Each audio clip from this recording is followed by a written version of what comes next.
Ez doka Amairu mugimenduaren inguruan hitz egin zion. Hantxe ezagutu zuen mugimendura. Eta ez zuen zalantzarik izan. Soldados kati bueltan, txisto hartu, Donostiko konservatoriora joan, eta txistu ikasketak egin zituen bertan. Herrian debuta, 1973an egin zuen. Eta orduztik, gurekin diardu, igandero. Beti talde baten babespian. Berakala dio. Taldekideen garrantzia. Aipatzen du beti. Eta hori da ospatuko duguna gaur. Gaur ospatuko duguna Astigarragan txistulari taldea 50 urtez irauela. Ongi etorri eta eskerrik asko.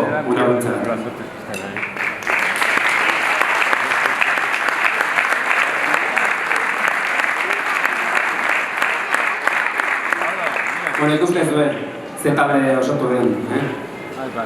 Gaur gurekin, Pasaia, Bera, Hernani, Donosti, Iruña, Leitza, Beasti, Tolosa, eta nola ez, Astigarrako txistulariak.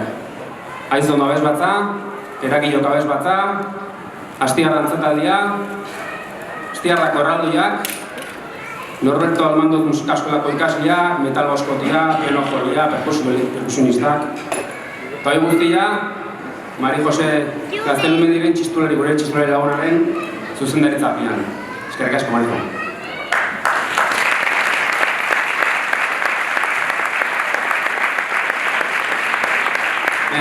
Hasiko da kontzertuarekin, da hasiera emateko, kaletan hainbestetan entzuten dugun eta egizaguna den, Xabin Gereñok idatzetako ikusi mendizaleak eskiniko dizuegu.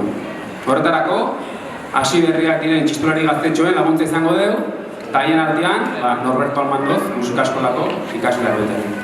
Ea zuek ere, abestera animatzen ditugu, ea zuek ere abesten dizuegu. Ikusi mendizaleak.